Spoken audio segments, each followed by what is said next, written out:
Welcome back, friends, to the Nature Wanderer podcast. My name's Paul, and I'm your guide through nature.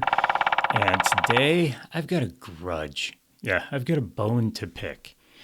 There seems to be somebody rapping outside on my front porch. I'm not talking about one of these guys who does all the breakdancing and rapping music. No, I'm talking about a rat-a-tat-tat on my front porch. Now, I put a lot of work and money into that front porch to make our house welcoming to whoever comes and visits. It's a beautiful front porch. My wife and I love sitting out there on a beautiful, warm day. It's just awesome front porch. And here we have someone trying to ruin it. Some monster came along and is trying to ruin that beautiful front porch that we put together out there.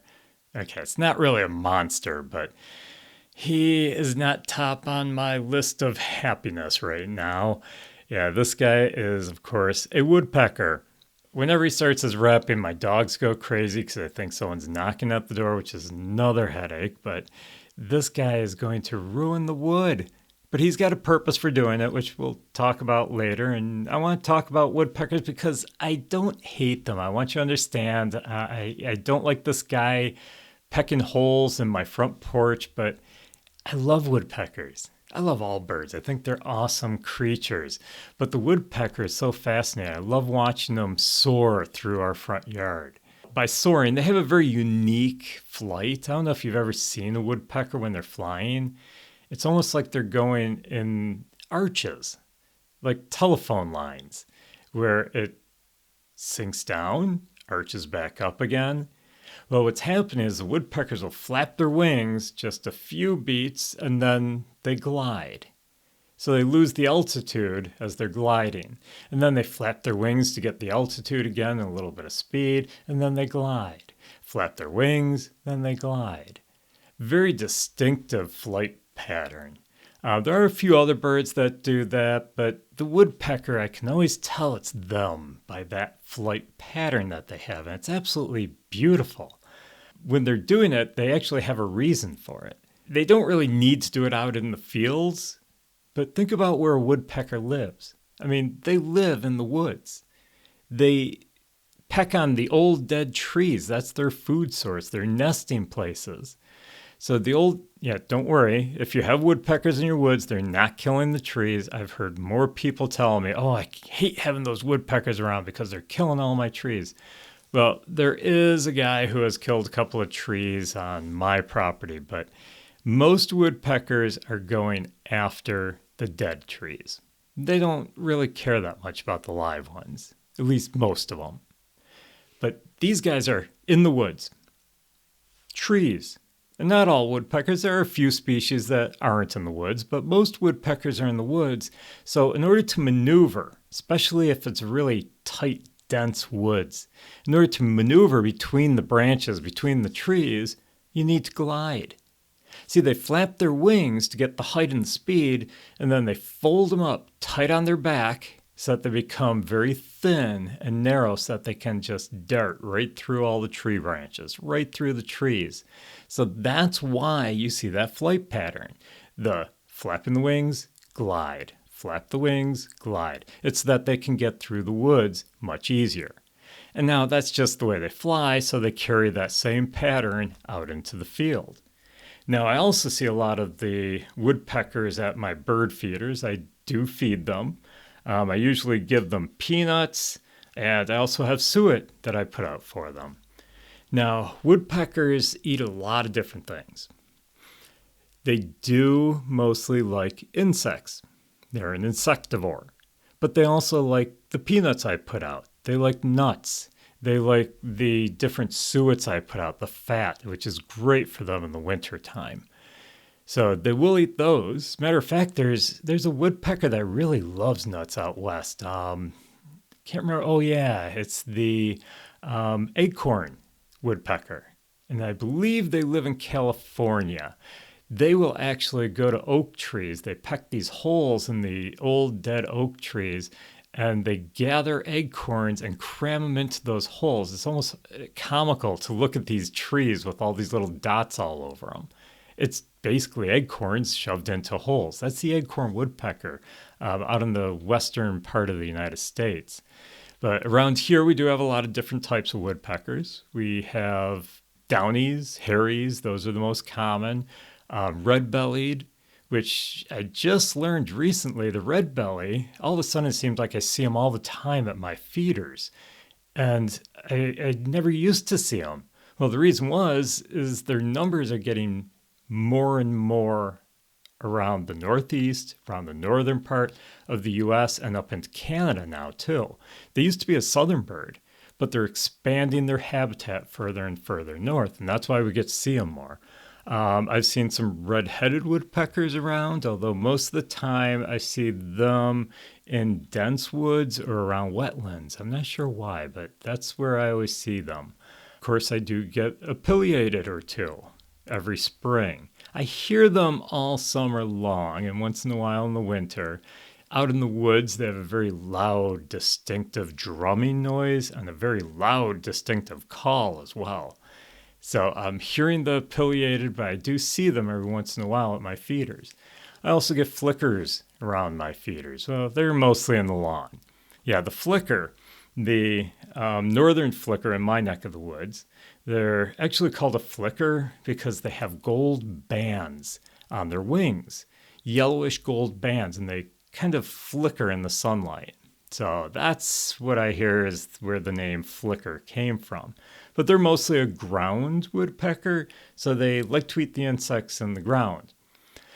Matter of fact, I heard there's a place out west where there's not a lot of trees, but there are some river banks way up in the mountains, and the woodpeckers, the flickers, actually will make their nest in the mud on the edge of the bank because there are no trees to live in.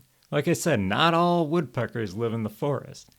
Matter of fact, there's also a woodpecker, I can't remember his name, but he lives out west. And he will make his house in a cactus in the desert. I mean, there's not a lot of trees in the desert. So he actually makes his house in a cactus. But the ones around here, let's get back to the ones around here. They're mostly in the woods. I love hearing their drumming sound echoing through the woods. Like I said, a lot of people don't because they think they're killing the trees. But remember, they're not. They're going after the dead trees. That drumming noise, every pattern is different. That's because each species is communicating with their own species through that drumming noise. I mean, there's three reasons for the woodpecker pecking at the tree.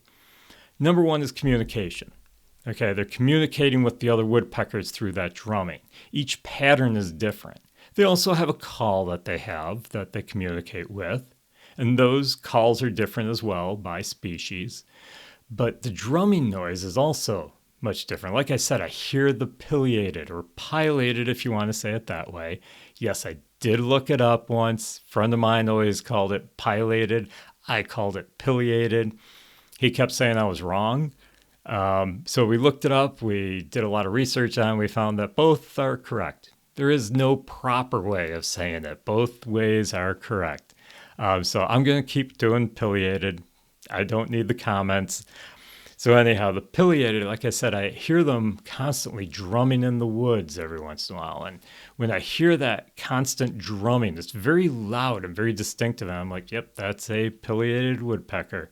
That's one reason for the drumming.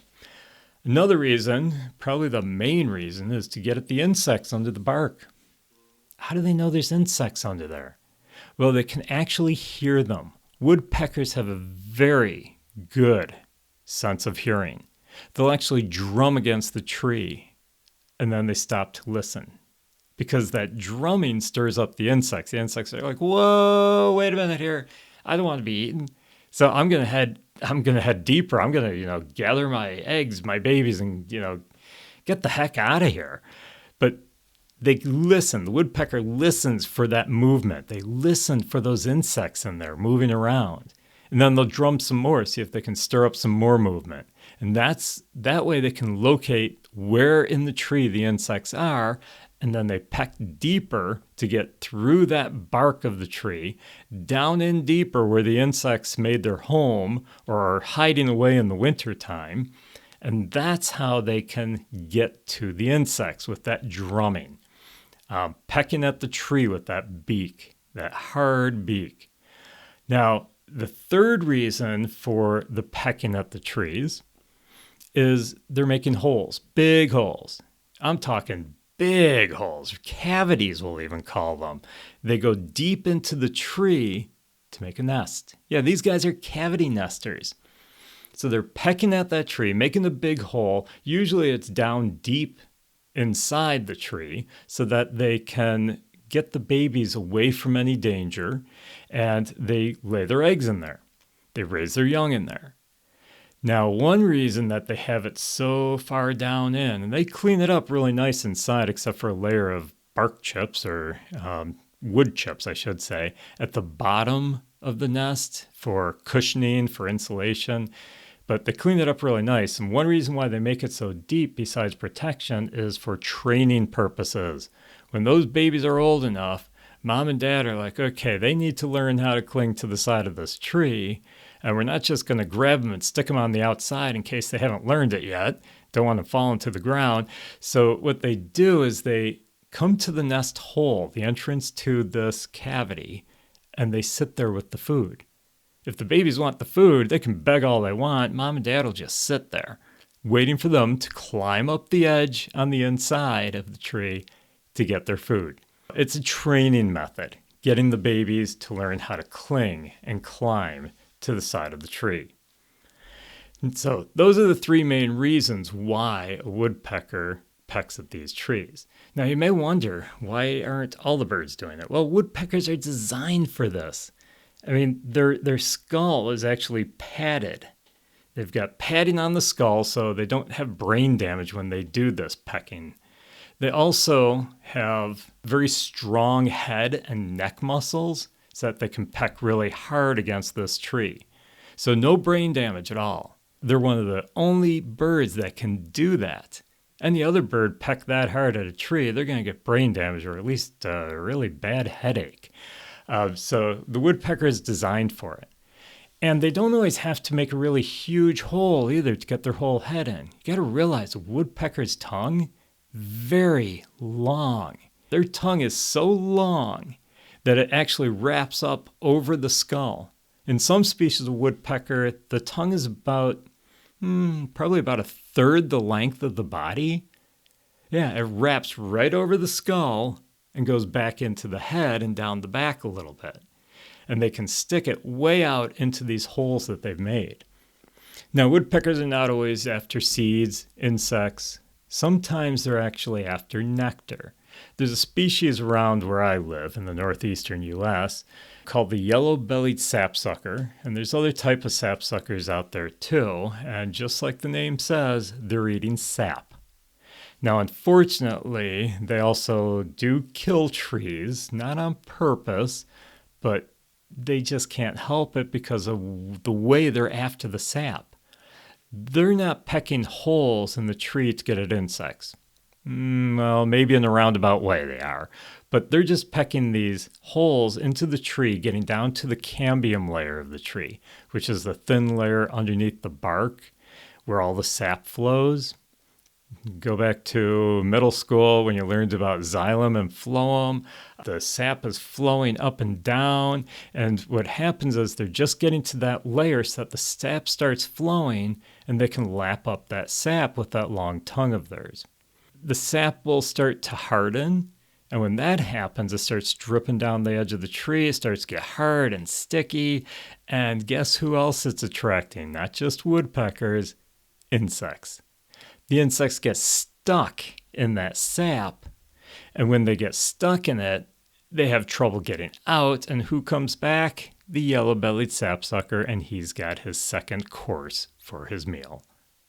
That's an interesting woodpecker, but they're another one I have a grudge with. They actually killed the tops of two of my trees. Yeah, from the point where they made their holes going all the way around the tree. If you ever see a tree that has these little holes in it in a nice straight line going up and down, going around the tree. That's the sapsuckers who are doing that. And by doing that, they're doing what we call girdling the tree. They basically are killing the tree wherever they are pecking against it. You can see scars on trees where they just did a small section, and the whole section around where they pecked these holes in ended up dying. But the rest of the tree, as long as it didn't go all the way around, survived.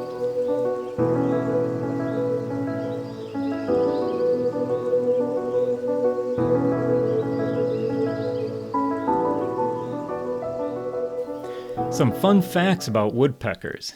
Did you know that the woodpecker has a padding around the skull and strong head and neck muscles to help them make the holes in the tree? The tongue is very long on a woodpecker, wraps around the brain. It's about a third the length of the body in some species.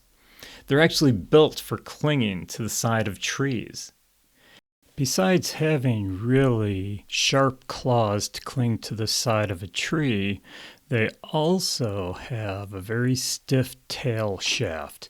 The stiff tail actually allows the bird to balance itself. It uses that tail and the legs as a tripod so that they can cling to the side of the tree, and they keep their balance as they're pecking against the tree. Most woodpeckers don't migrate, although there are a few, like the sapsucker, who do. Why migrate if you have plenty of food that you can get to throughout the winter? And they do eat a variety of food: insects, nuts, sap. The Lewis's woodpecker is very interesting. They actually hunt on the wing.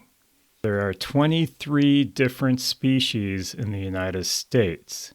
The most common are the downy, the hairy, the flicker, and the red-bellied woodpecker. The largest in the U.S. is the pileated woodpecker, and the smallest is the downy woodpecker. Now, in the world, there's more than 300 species. Some estimates say around 325 species throughout the world. And the largest, now we're not sure if this guy is extinct or not. They haven't seen him in a while, but the largest lives in Mexico, known as the imperial woodpecker. And the smallest in the world is the bar-breasted piculet, who lives in South America.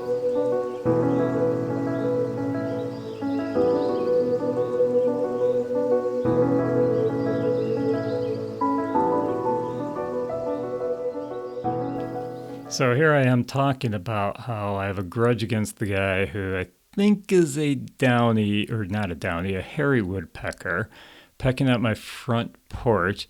Now I'm talking about these yellow-bellied sapsuckers who are killing my trees in my yard. And it's like, you'd think I really hate them, but like I said, I love the woodpeckers. It's not just me. They are really an integral part of the forest. They provide homes for a lot of animals. You got to realize when they're making these nests, they don't want to reuse them. Most birds like to reuse their nests. Saves them the trouble of building a new one. It takes a lot of energy to build a nest. So these guys are building these nests, these big cavities in the tree, and then they abandon it the following year. And they'll build a brand new one somewhere else in another dead tree somewhere. So what's happening to all these vacant nesting cavities? Trust me, they don't stay vacant very long. If they're large enough, squirrels will take them over and they'll use them for their nesting. If they're not that large, well, some of the songbirds will take them over. There's quite a few cavity nesters out there, such as the nuthatches, wrens, chickadees, bluebirds. A lot of other birds like to be in the cavities of the trees. And they don't have the tools like the woodpecker does to make these holes in the trees. So what they do is they just take over an existing nest. The woodpeckers, they don't care. They're not going to reuse them. They're off making a new nest somewhere. So it actually helps the forest. It helps the forest animals so that they have homes to go into and raise their families, so that there's more of them around. Now, we do have a lot of woodpeckers in our area, like I said. And there's actually a lot of woodpeckers all around the world.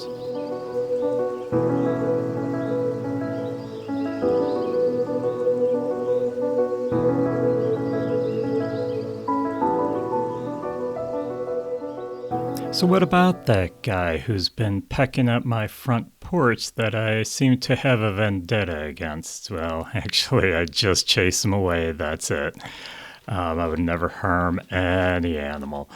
But that guy, the reason that he's pecking at the front porch is telling me that he might be after some insects and I might want to get that checked out.